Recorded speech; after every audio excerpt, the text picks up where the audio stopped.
Thank you and welcome to the show this morning. The topic this morning is children, youth, and social media. And we're fortunate to have with us to talk about children, youth, and social media, Alana McLaughlin.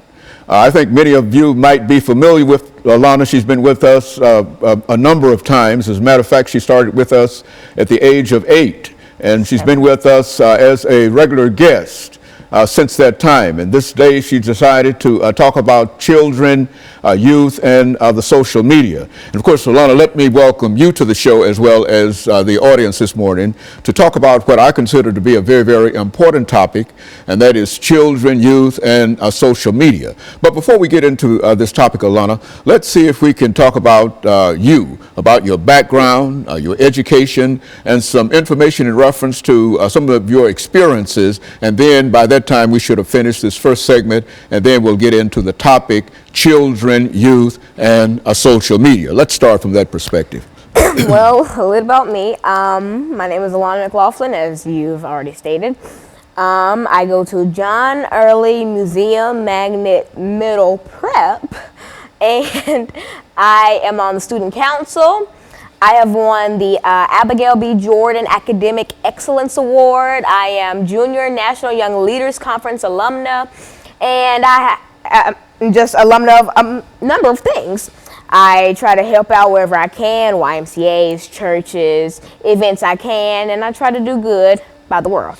And Alana, I think that we've always made it a problem, not a problem, but an idea that we would have our audience to know that all of these topics are of your selection. That is, it was your idea that you talk about children, youth, and social media this morning. And so as long as we understand that, let's see if we can start off by talking about what you might call children, youth, and social media by giving us some information about what we mean when we talk about social media and how we might have access to social media this morning.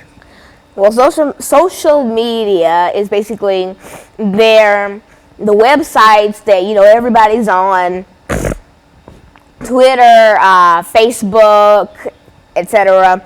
And there are all these websites that people can get on, put content on, talk to other people on. And social media is a helpful thing. It can also be a destructive thing.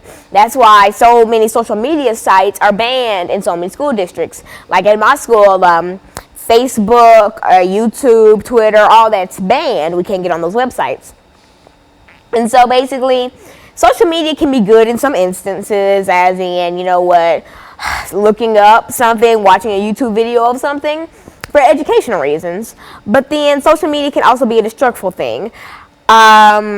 We've all heard stories of, the girl who was saying this on Facebook or saying this on Twitter or doing this on Instagram, and, where she offended some other person, people targeted her. And you know what? People like to come after other people on social media, and that's why I try and keep my distance from it. But it's inevitable that we're gonna at least have one social media profile. I mean, I know you have Facebooks and Twitters, etc. And I mean, they've become a part of daily lives, our daily lives, because we need them in some instances, or we feel like we need them. Okay, very good. And so in a real sense, you are familiar with social media. You've got a website. You've participated in activities dealing with social media. But now what about children and social media? What we'll try to do is to at least start off talking about children and social media, and during this second segment to pick up at that particular point. What about children and social media? Should children have access to social media?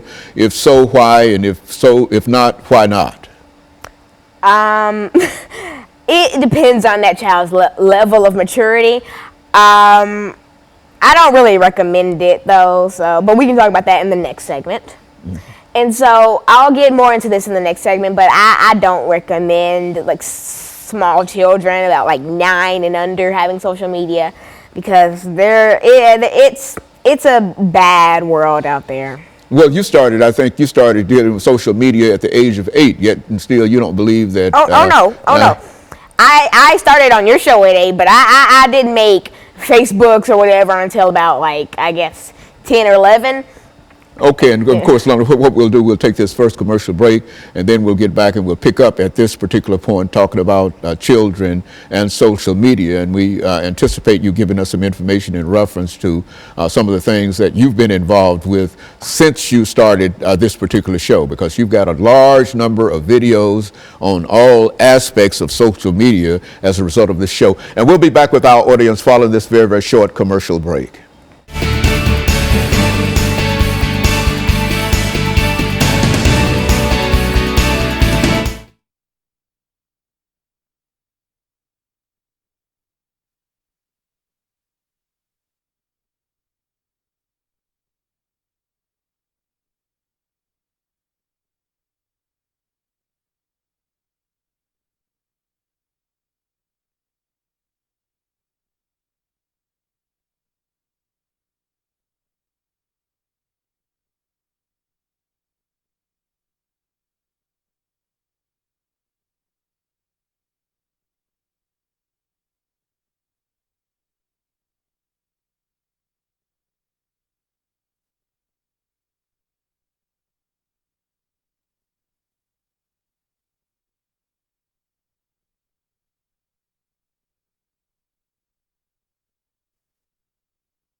Thank you and welcome back to the second segment of the show this morning. We're talking to Alana McLaughlin, and she's giving us some information relative to children, youth, and the social media. And of course, Alana, let's see if we can pick up where we left off the last time. I think you were giving us some information in reference to whether or not children should have access to social media, and you're talking about the pros and the cons in reference to it. And let's pick it up from that perspective, and then we'll talk about other things as we move on through this segment. Well, this is a very controversial subject, so I try to look at things from both point of views. Now, I'm kind of in the middle as to if children should have access to social media. Now, having Instagrams, Twitters, Facebooks, all that, I would kind of wait on it, wait. But then again, it all matters on that child's maturity, mental stability. Like, if your child has, anger issues and is very fragile, if someone says something that could be interpreted as rude or mean towards him or her, and then your child should not have social media. Mm-hmm. I think it kind of takes a lot to be able to stand social media, because once you make one, it's inevitable that you're at least going to get one hate comment. You're going to have times where, when someone's not going to like your photo or blah, blah, blah, you're going to feel like, wow, I'm so ugly, and then you're going to go lose it. But you'll have to understand this before having social media accounts. Now, I also think, yes, they should, but in schools. Now, I'm not saying that, all districts should lift the ban on Facebook and etc. But I do know that I think they should be allowed to use it, but with a teacher's supervision. Like, if the child is doing a project on 9/11 and they want to look at some news reports from 9/11 and they don't have a TV or a computer at home, then I think that teacher should supervise the student using her computer or a computer to get on YouTube and make sure that the child is not going down the wrong path of YouTube, because there are different sections of YouTube, and I promise there are some you will not want to get into. So I think that it should be used for educational purposes in schools. I don't really think they should lift the ban on Facebook and all, because you could be in a class and a girl could be bullying you. You could just up and go to the library and be like, she is just such a blank, and you know what, she did blank to blank. And you know what, next thing you know, somebody's getting mad at somebody ends up injured, parents end up mad, there's a big lawsuit, and nobody wants a big lawsuit. So it's kind of a yes and no thing. There are some websites that children should not get into. There are some websites that I don't get into for the mere fact that they're time consuming and they're too much to even handle. Like, I know of children who like to do a thing called catfish, which is where you'll create a social media profile, but as a profile picture, you'll add someone else's picture, and you'll add different information besides your true information. And you know what? I know kids who have done that on eHarmony. And a couple of years back, there was a 13-year-old girl who had a boyfriend on Xbox Live, and he lived in somewhere in Kentucky, and she drove from, I think, Texas to Kentucky. She stole her parents' car and tried to drive to Kentucky, but she was found here in Nashville. And her dad actually drove her to meet her 12-year-old online boyfriend. And that's crazy, because she had to drive from Texas, and she got so far as Nashville, and she was coming from San Antonio, I believe. I don't even know. But that's a pretty long drive, and for her to be able to make it to Nashville, having to go on the interstate, and being 13 and not knowing how to drive, that's dangerous on so many levels. But she did it because she was in love with a 12-year-old boy. I don't know what happened to the couple. Maybe they're living happily. I doubt it, because who was in love at 13 and 12? You should be worried about what you're going to do as a class project at 13 and 12. You should be worried about Justin Bieber at 13 and 12. I mean, I personally don't like Justin Bieber, but that's none of my business. Anyway, so it really depends. If your child, if you're a laid-back person and you let your child do all the social media stuff, monitor what they do. Monitor their computer activity, their phone activity. Like, make sure you know what your kids are doing, because if they end up making, let's say, a Skype or some type of video chat, and they do all this stuff on that video chatting website, and that comes back to haunt them when they try to get a job somewhere. That's, your child was messing up their lives from an early start. So, it really depends on your parenting skills and, what your child's maturity.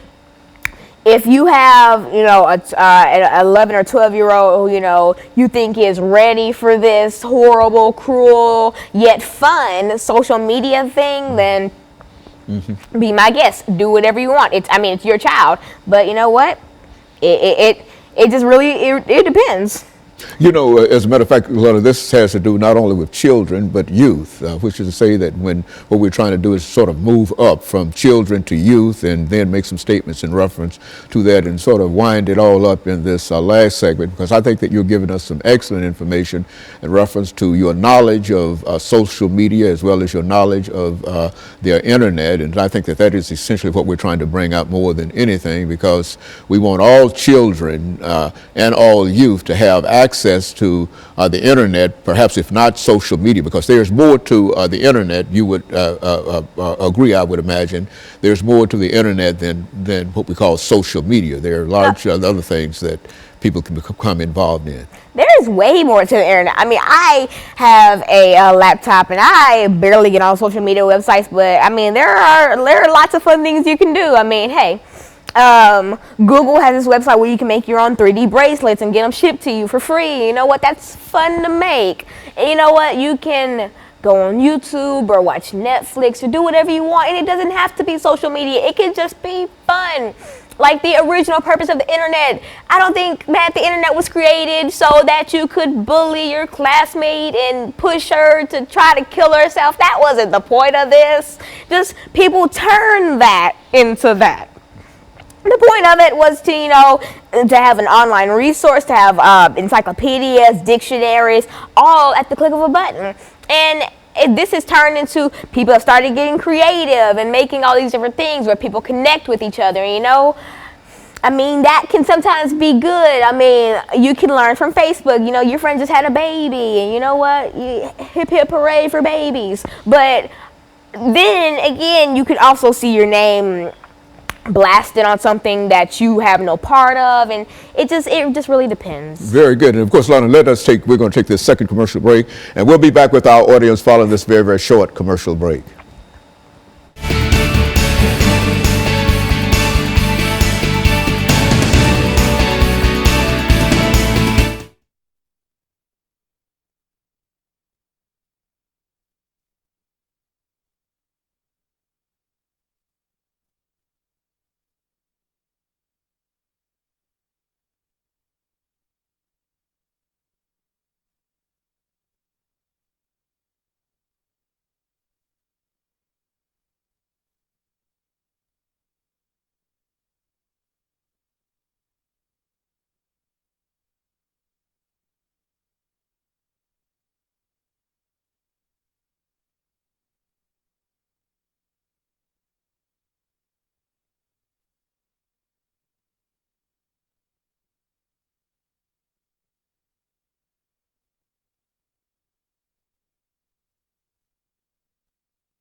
Thank you and welcome back to the final segment of the show for today. We're talking to Alana McLaughlin, and she's talking about children, youth, and social media.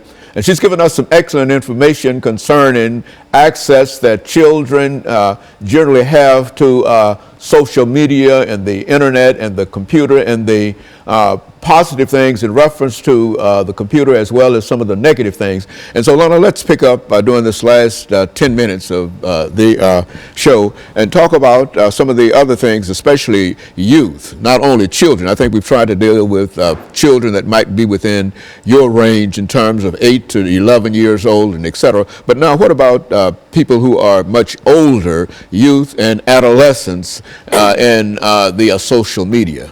Well, I mean, adolescents, they're growing up. They get to, you know, decide what they want to do with their own lives. And you know what? Let them be. I think parents can kind of slowly back away from how much they monitor their children as that child gets older, because the older you get, the more responsible you are for your own decisions. And I mean, if you want to mess up your life with something, then, you know, you can mess up your life with something. But I think that parents should really close in on their kids, like younger, way younger, like 9 and under, when they try to do social media, because your child could be making YouTube videos, cursing and doing all this and doing all that. But then, what impact would this have if a child happens to get on the internet? If an adolescent happens to get on the internet and he's making rude, unseemly comments in reference to a large number of things, does that have any impact on his or her life? And how do people generally react to that? Well, see, society can be kind of crazy in a way. If your child is like 8 years old and, you know, cursing, doing all this, throwing gang signs, then people are gonna be like, where is their parent? Oh my gosh, get that child away. But if your child is 18 and doing all that, then oh my gosh, she's like so hardcore. Oh my gosh, she's so cool to be around. Like, oh my gosh, don't mess with her. And it really just depends on how you look at it. society views different people differently. I mean, if you have a black child doing this on social media, they were raised in the ghetto. Where are their parents? They're a crack baby. Blah blah blah blah blah. If you have a white child doing this, oh my gosh, their parents just don't know anything. He needs to be disciplined. I think he's a good child. He's just going down the wrong path. You have a black 18-year-old doing the same thing. Oh my gosh, it's such a hood rat. You're a gangster. You have a white 18-year-old doing this. Oh my gosh, no, she just doesn't know what she wants in life. And I mean, that's how social media sees it. I mean,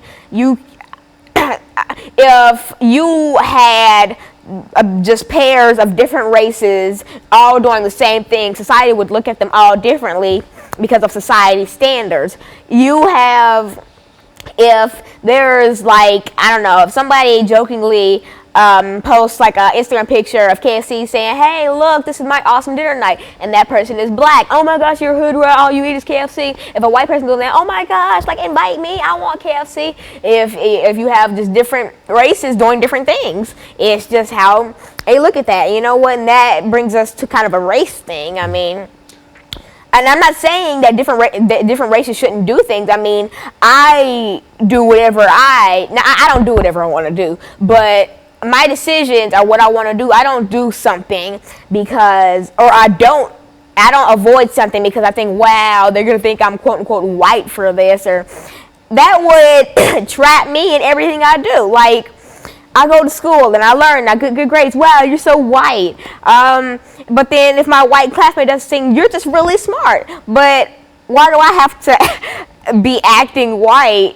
if I get good grades, but a white person is just smart? Like, we're getting the same grade. We didn't do anything. Is white a new standard now? I thought it was a race. I may be mistaken, but I thought it was a race. Well, Lana, I think that you've mentioned also, and I think we've talked about this on a number of times, about how some young people are bullied in reference to social media, and there are some dire consequences in reference to some of the folks even commit suicide and that kind of situation. So what would you say to young people like that who might be contemplating, because they've been caught up in some of these situations you're talking about, if they've been contemplated to think of being bullied or bullying somebody, or perhaps even going so far as to take their own lives? What would you say in reference? That reminds me of a story.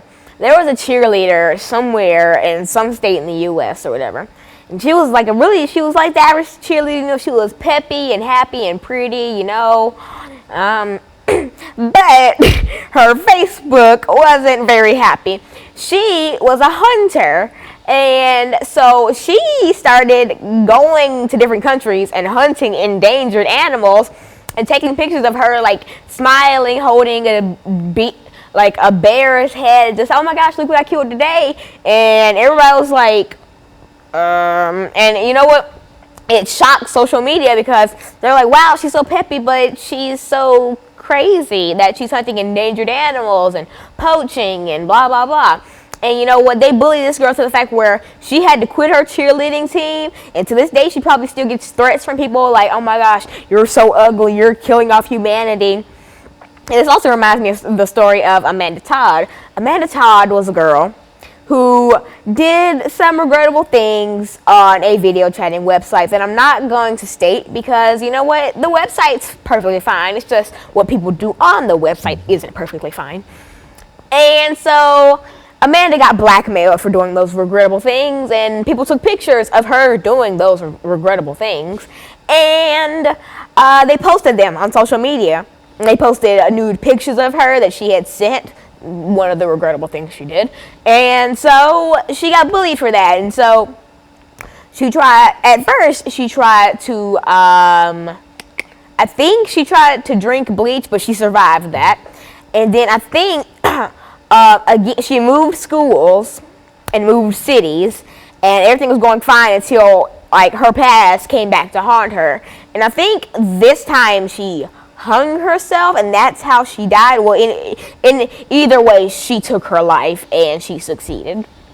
And so what you're saying is that this can be social media in a real sense, unless young people know how to deal with it, whether they're a child or whether they are youth or adolescents and et cetera. It can be a very, very detrimental kind of thing, as well as having all of its positive things. It can also have some detrimental things. And is that what we're suggesting here today? And yeah, and I mean, I'm not saying that Amanda didn't know how to take it. I mean, oh my gosh, suck it up. I mean, it's just your nude picture going around the whole world, and people from different countries are being able to see it. But I think it's her parents weren't really monitoring what she did, and they didn't know until it was too late. And so that's why, talk to your parents. Tell them what you're doing on social media. Make sure, let them in on what you do. Friend them on social media so they can see what you do, because if her parents would have known what she was doing beforehand, they probably could have prevented that, and she probably still would have been here today. But her parents didn't know until it was too late, and it was going around, and there was no stopping it, because once you put something on the internet, it's there forever. And you can delete it as many times as you want, but it's going to be there forever. There's always going to be a way to track it down. There's always going to be someone wanting to hack you and be able to see that again. But once you put something up there, it's always there. Anybody can see it now. And so, Alana, but I think as we come to the end of this show for today, so you're saying that the internet is a good and positive thing. If used, it's almost like a gun. A gun can be a good thing and used one way, and at the same thing, it can be a bad thing used another way. And it's really, it depends on how a person is able to use a gun, internet, an automobile, or whatever, and et cetera. The most important thing I think that will come out of this today is that people have the right to make individual decisions, but they also should be aware of some of the problems that it will cause not only them, but others in reference to the decisions they make. And this is especially true, would you say, dealing with children, adolescents, young people, and the internet. Is that what we're saying? Summarize that for us. I wouldn't use a gun as a reference because of all the gun controversy everywhere. But you know what? Your reference was right. I mean, it's something that you think is dangerous. If it's used the right way, it could be good. But if it's used the wrong way, it could be horrible. And, it could push you to even take your own life. And so basically, monitor your kids if you decide to let them have social media. If they don't have social media, they'll be better off. What if, and of course, let me thank you for this information. Let me encourage our audience to tune in again next week for another informative edition of Comments. Thank you and good morning.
on her Yeah. because she was very close to him. Okay, Dr. Boone, what we'd like to do is talk about the impact of religion on world peace.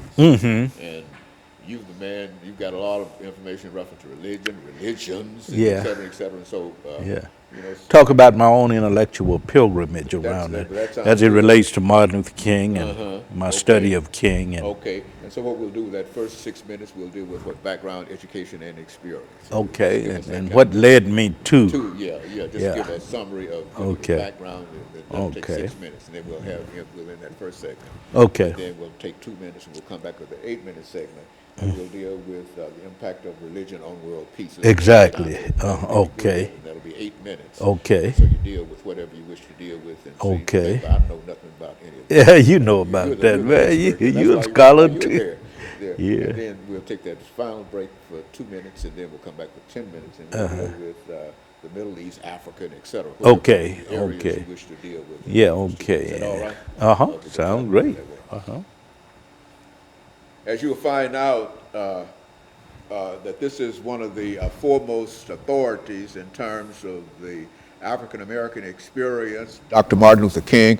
This man has more books on Dr. Martin Luther King than any other single individual in the world. Just retired quite recently from Vanderbilt University after a career of 30 years. 30 years at Vanderbilt, teaching religion at Vanderbilt University, et cetera, et cetera. So we've had him on this show on just a number of occasions, and he's got just so much information.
Thank you and welcome to the show this morning.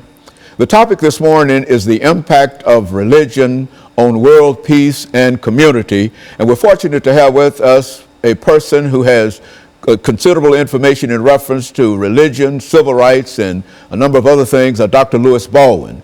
Dr. Baldwin is no stranger to this show because he's been with us almost, 65, 70 times, Dr. Baldwin, since we first started back in 1984. Exactly. You were here with us when we started in 1984, talking about Martin Luther King and James Earl Ray and et cetera. And of course, we're delighted to have you here with us to talk about what we consider to be a very, very important topic, and that is the impact of religion on world peace and community. Let's start off, Dr. Baldwin, by demonstrating to the audience some of the things that we've already said in reference to you by having you to give us some information about your background, your education, and some of the things that were important in terms of eventually leading you to us this morning. And then that second segment, we'll have an opportunity to get started for the next 18 minutes dealing with the impact of religion on world peace and community. Let's do it from that perspective. Well, I would begin by saying that I grew up in a community in Wilcox County, Alabama, Camden, Alabama, that was very tension-packed, and there was a lot of violence and a lot of hatred and a lot of segregation. So at that particular point, I developed a deep interest in the role that religion might play, not only in eliminating problems of segregation, but in eroding the problems that cause war and human conflict on a global level. So having grown up in Camden, Alabama, I was born there in the late 40s. I grew up there. I went to Talladega College in Alabama, Crozer Theological Seminary in Rochester, New York, and from there to Northwestern University in Evanston, Illinois. And throughout my intellectual pilgrimage, I was always concerned about what religion has to say to the ethics of war and peace. So that's my primary concern. How can religion today be put to the service of world peace and community? How can we use the creeds of religion, the practices of religion to bring about world peace and community? And so, in a real sense, the impact of religion on community and world peace is something that you've dealt with for a long time, and you've got some excellent information, I'm sure, in reference to that.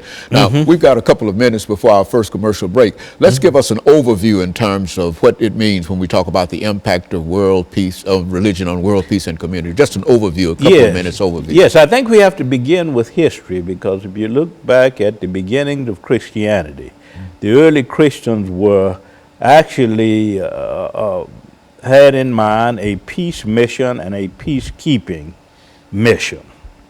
And Dr. King, Martin Luther King Jr., often talked about the early church as a kind of model for what we should be about today in terms of bringing about peace and a sense of community across the world.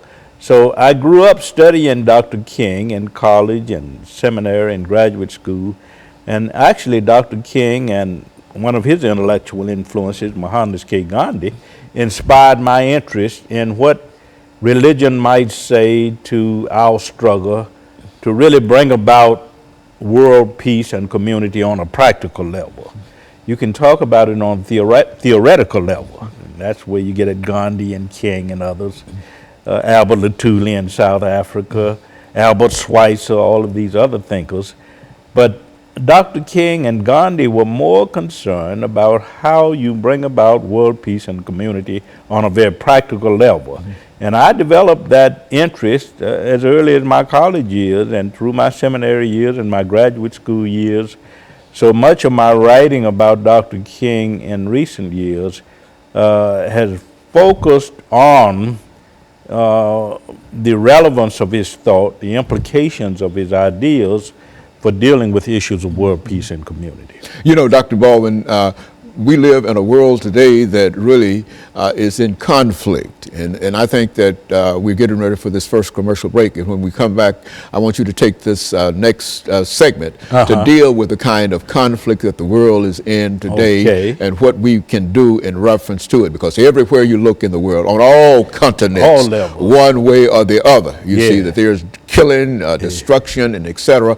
And in some instances, all in the name of what? Religion. Exactly. And of course, that we want to touch upon that. And we'll be back with our audience following this very, very short commercial break.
Thank you and welcome back to the second segment of the show for today. We're talking to Dr. Lewis Baldwin, and he's the retired professor at Vanderbilt University, and he's given us a lot of information in reference to the impact of religion on world peace and community. And Dr. Baldwin, let's pick up at this second segment and allow you to, I think, in terms of all of your experiences and all of the information that you have to bring to bear during this 8-minute segment, dealing with methods of the impact of world peace on religion and community. Do it from that perspective, because I know you've got all that information. I think we have to begin, with the history of the Christian church. Martin Luther King Jr. used to often say that the Christian church in the apostolic years was actually a model for how to deal with peace and war issues, because the early Christians did not fight war. He said they were martyrs. They went to the grave with a song on their lips, a prayer on their hearts, and a smile on their faces. So what Dr. King said essentially was that the early Christians established a certain kind of creed. And the creed was that human beings are interrelated, that love is the supreme unifying principle of life, and that we should be about building peace and community. So I look back to the early church when I talk about peace and war issues, because I think it's very important in terms of what we think of a standard for how our actions should be today. But when we look at today, you got war going on between Shia and Sunni Muslims in Iraq. You got war going on in the Middle East between Jews and Muslims. You got a war going on in India between Hindus and Christians. And in our own society, Christians conflict with each other. So I think perhaps one of the most important issues confronting our world today is how to bring about peace and a sense of community between the various religious traditions. In other words, without all of the conflict between religions, then there would be peace. Is that what we're saying? Exactly. It's so contentious. Is that what we're saying? That's what we're saying. We focus a lot on race. We focus a lot on ethnicity. We focus a lot on issues of nationality. But we need to look at religion, because as Dr. Martin Luther King Jr. said in 1964, religion has caused more tragic wars than anything else. At the same time, religion claims to embrace creeds that prevent violence and war. That's a contradiction. So yes, quite a contradiction, and ironic, of course. But Dr. King often said at the same time that we have to think in terms of the ambivalent role of religion, that religion could also be a force for peace. So we have to put the principles of religion to the service of peace and community in the world, and certainly things will work out better. Very good. And of course, all of this simply leads to some of the real issues that we're having today, some of the issues in the Middle East, for example. Now, this is especially an issue dealing with religion. I mean, religion that has been so extreme that people are literally cutting off the heads of people now. Does that seem, that seems something that is so barbaric that civilization has never reached this particular point. And so contrary to religious creeds. You're talking about ISIS in Iraq and what's going on with the Islamic surge in parts of Iraq. There's a lot going on in terms of the conflict between Sunni and Shia Muslims. In the Middle East, you got conflict between Jews and Muslims. And I mentioned in India and Pakistan, of course, this conflict between Hindus and Christians and Hindus and Muslims. So what you have today, I think, is religion being at the center of a lot of global conflict. But what Martin Luther King Jr. and Mahatma Gandhi taught us is that if religion goes back to its founding principles, all religions go back to what? This idea of love as a supreme unifying principle of life. If they go back to this idea of peace mission, they go back to this communitarian ideal that they had, then we'll overcome some of this conflict. But the major factor, one of the major factors in conflict today, human conflict, is religion. And religion is supposed to be this solidifying force that teaches people what? that we are part of an interrelated We're all structure of together. reality. That what hurts one hurts others.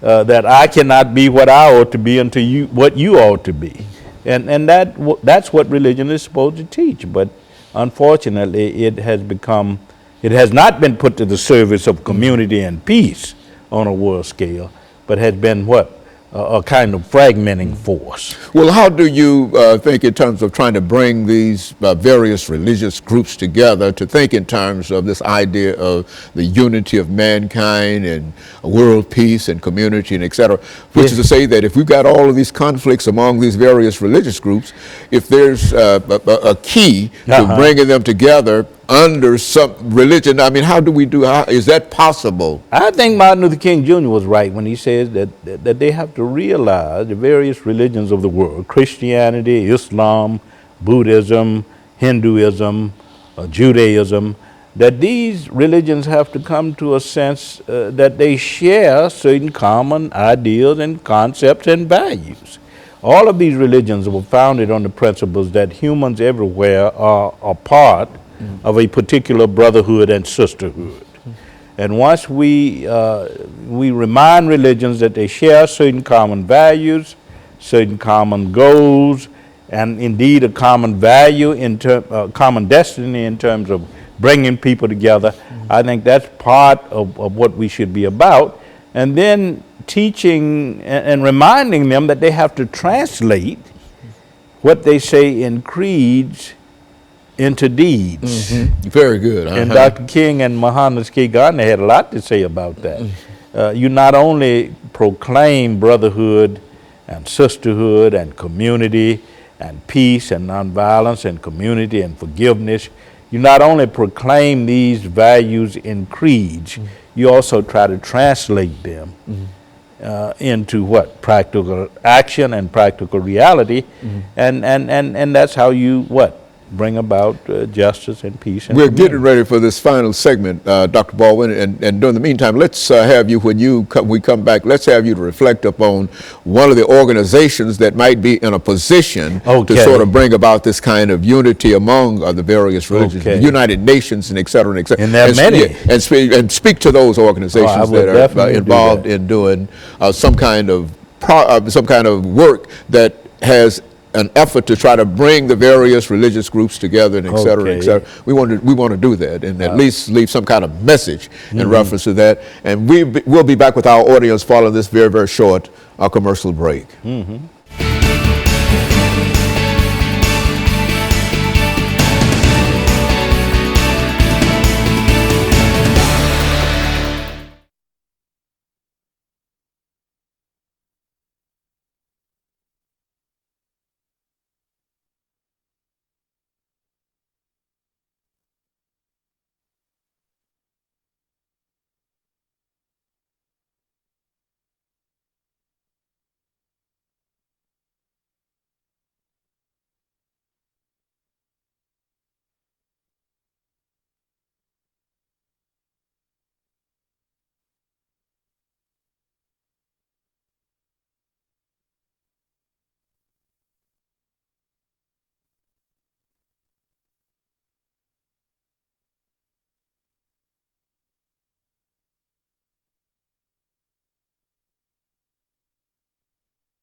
Thank you and welcome back to the show today.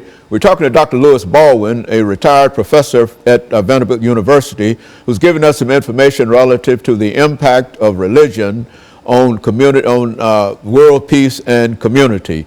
And Dr. Baldwin, I think you've laid out a very good foundation in terms of the conflicts between various religious groups, and all of them believing that their point of view certainly is the correct point of view. But let's look at efforts on the part of all of groups to try to bring these various groups together and to make some kind of sense out of all of our creeds, which could bring about some kind of understanding of one another and et cetera. Let's start with dealing with organizations. Exactly. I think when you look on a more regional level and perhaps even a national level, you have organizations like the Southern Christian Leadership Conference, which is a part of Dr. Martin Luther King Jr.'s legacy.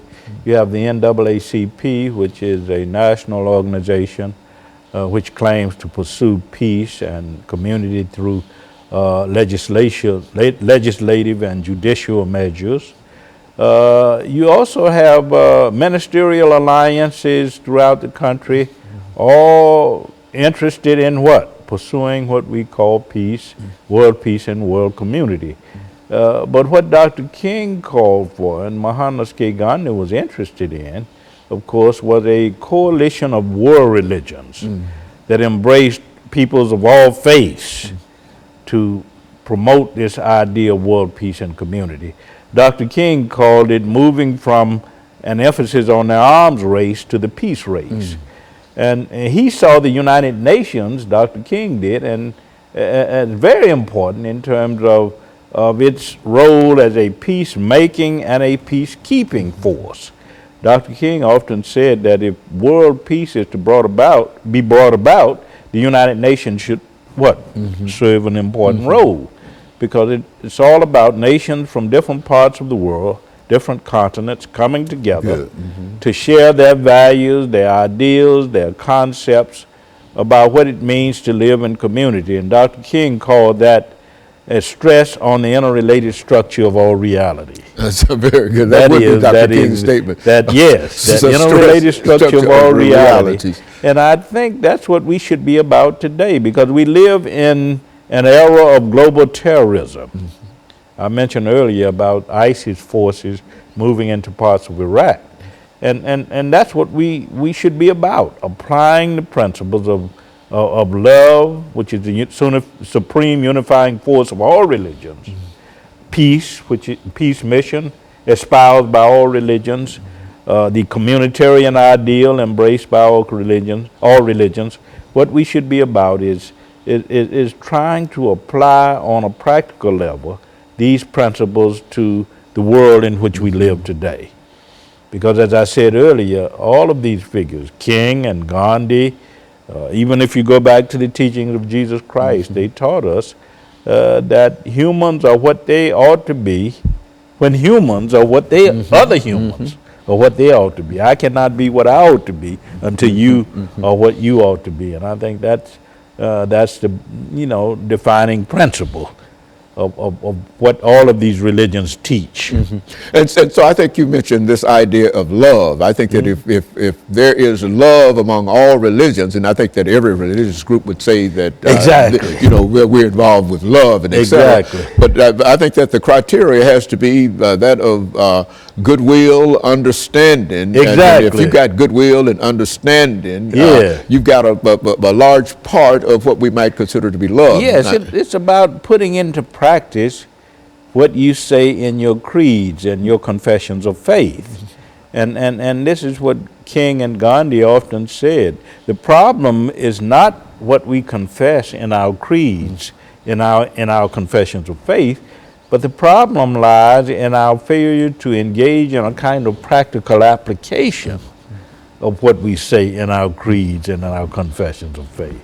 So it's a matter of moving from what we say to what we should be doing. From I think you indicated earlier, from the creed to the deed. Yes, Exactly. and I think I think that sort of summarizes in a real sense what all that would apply to all religious groups. Exactly. Because all religious groups talks about love and it has a creed. Yes, and I think all religious groups, if they are honest, would say that war and violence are obsolete. They no longer solve human problems.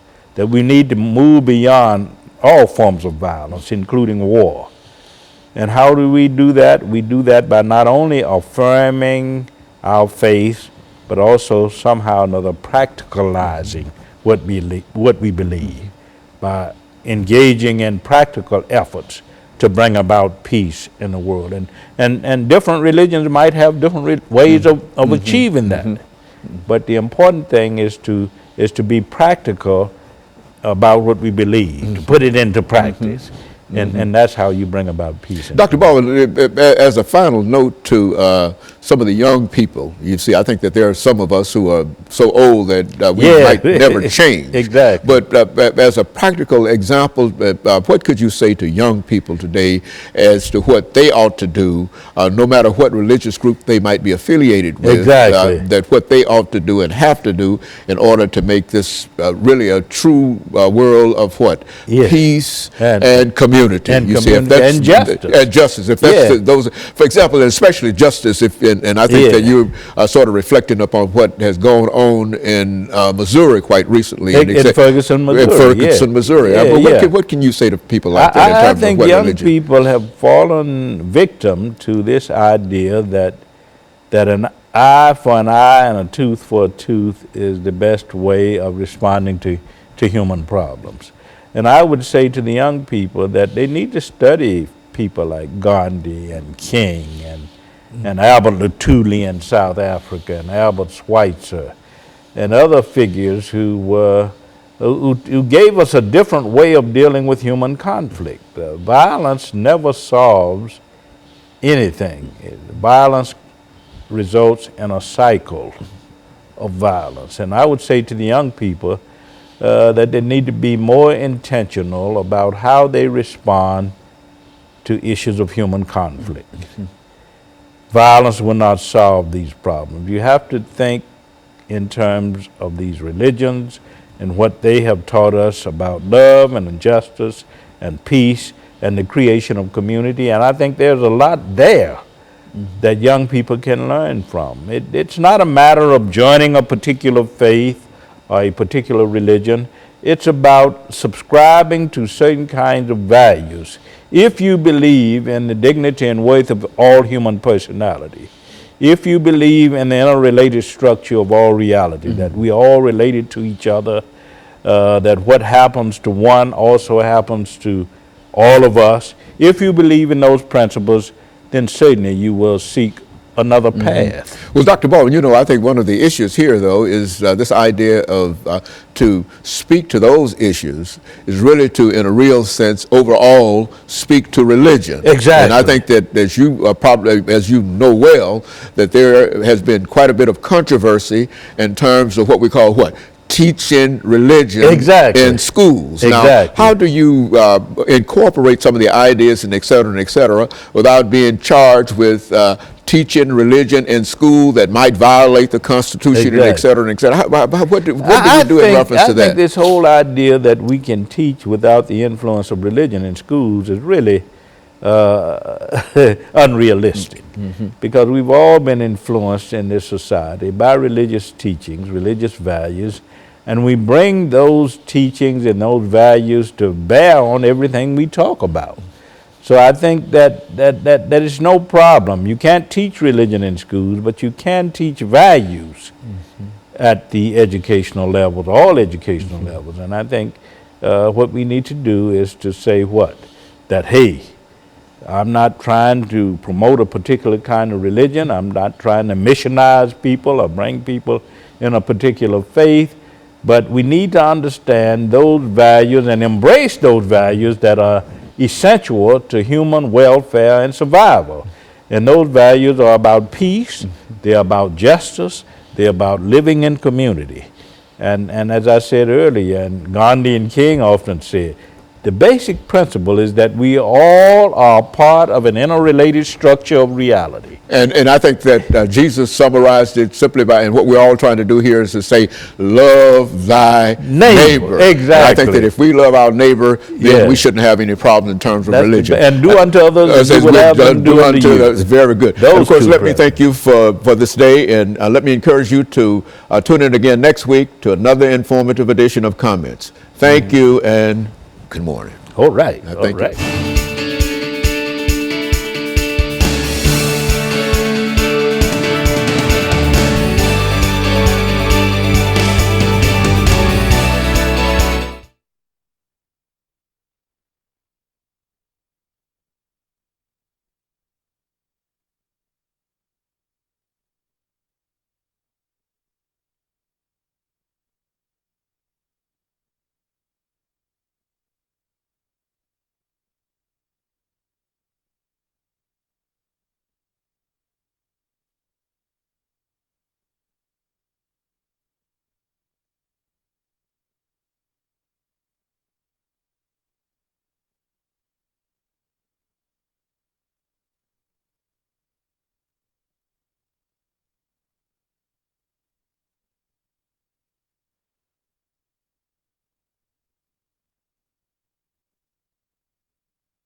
I'll come up with kill, Kevin, or whatever.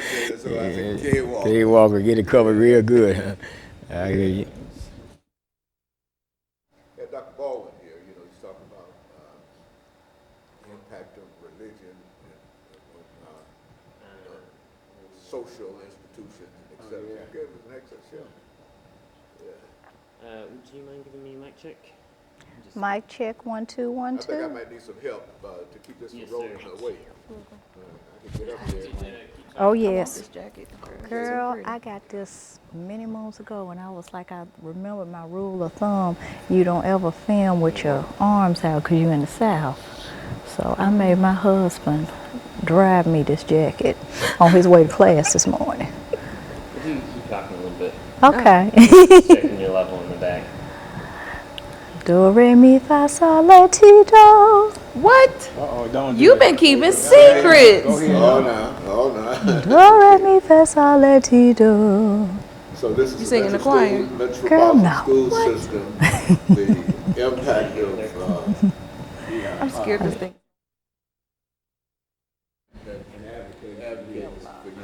power and parents. Hello, hello, hello. How you doing back there, sexy?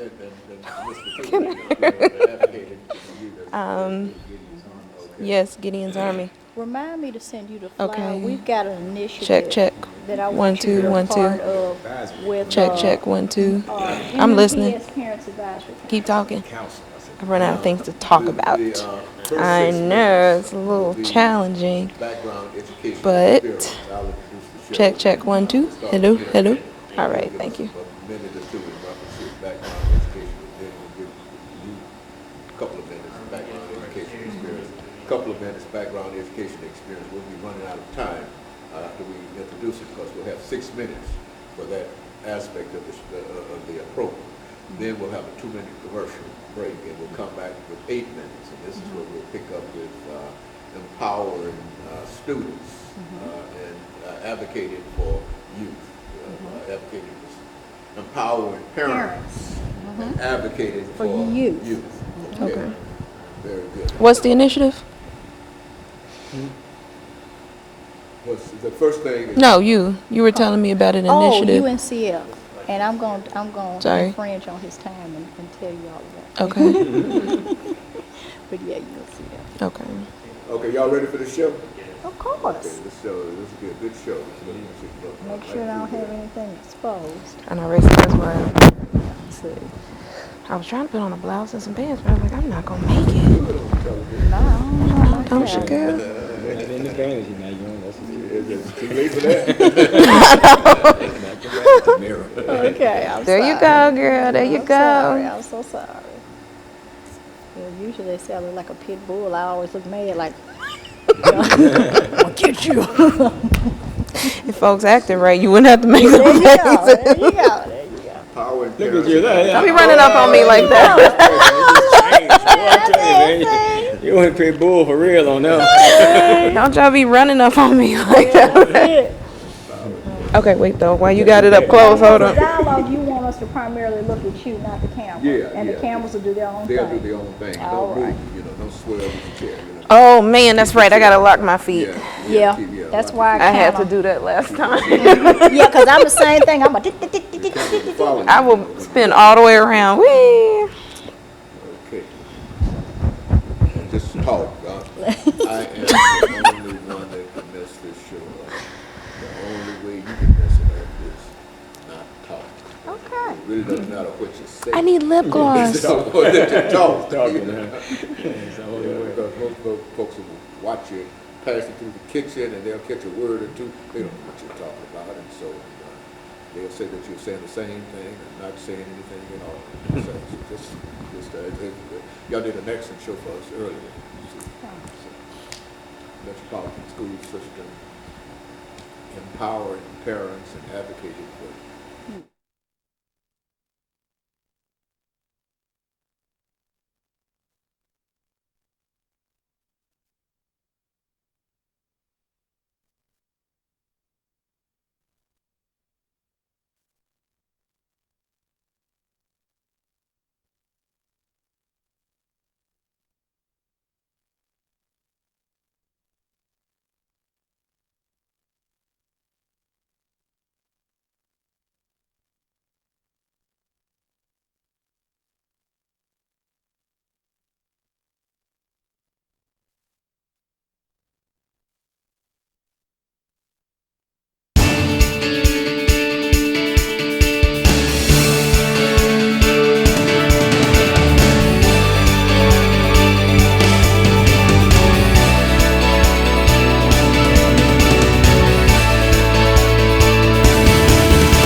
Thank you and welcome to the show this morning. The topic this morning is the Metropolitan School System, and the topic is empowering parents and advocating for youth or advocating for students. And we have with us to talk about the Metropolitan School System and the empowering of parents and the advocating for youth, Pastor K. Walker. And of course, Pastor K. Walker will give us some information in reference to his background, his education, and his experiences. And then we will hear from Ms. Lanier, who will also give the similar kind of information. And then Ms. Fatuga will end this segment of the show by talking about her background, education, and experience. Let's start off, Pastor, by having you to give us some information about your background, education, and experience. And then we'll go to you, Ms. Lanier, and Ms. Fatuga. All right. Thank you, Dr. Haney, for once again having us on the show, and good morning. And we'd just like to say I'm Pastor Kelvin L. Walker. I pastor the Hands of God Christian Church. We're located in East Nashville. Born here in Nashville, Tennessee. Educated, I always say, partially in the public school system until I got up to a point before they started calling it the school-to-prison pipeline. I fell through that trap, got kicked out of the public school systems here in the state of Tennessee, all throughout Davidson County.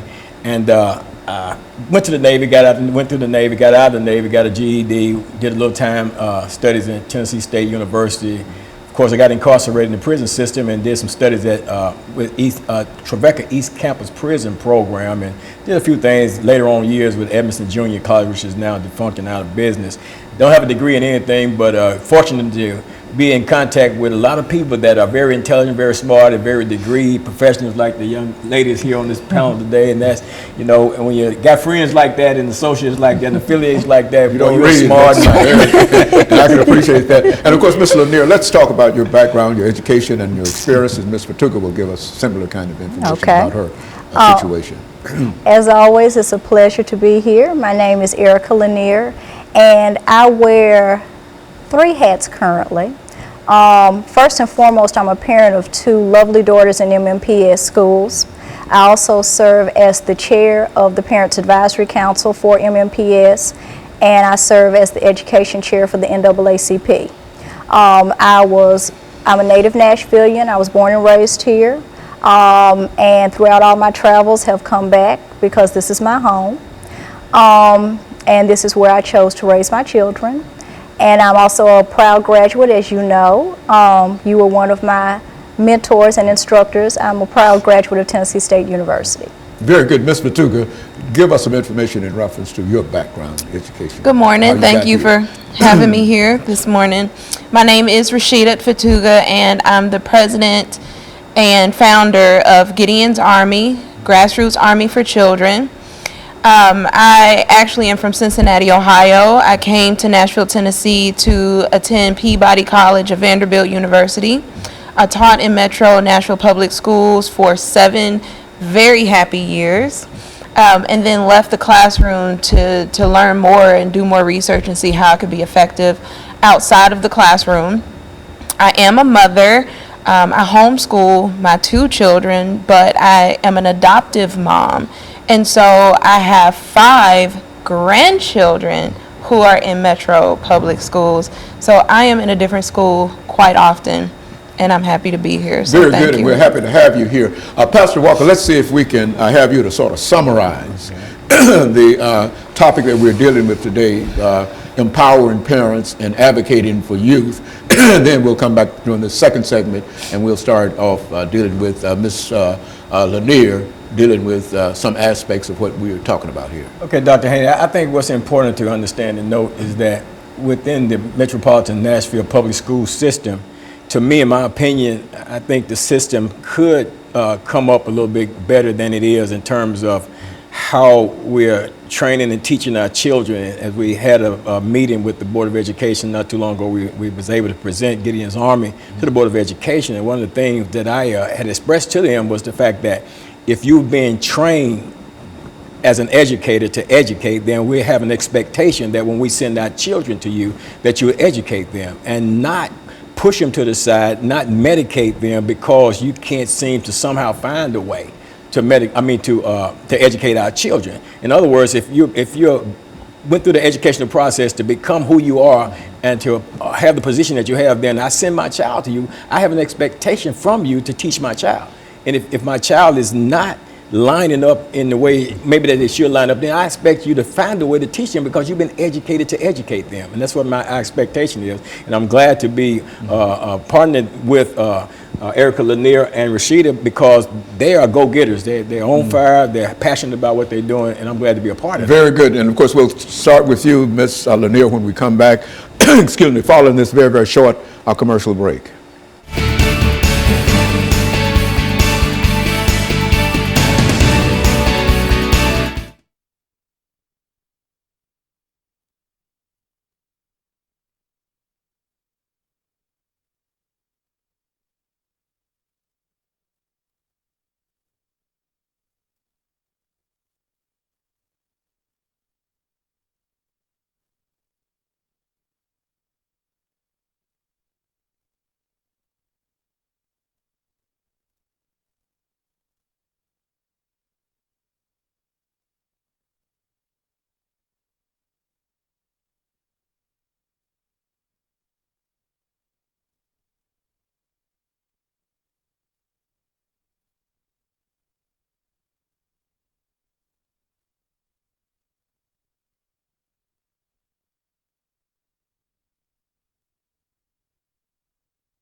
Thank you, and welcome back to the second segment of the show for today.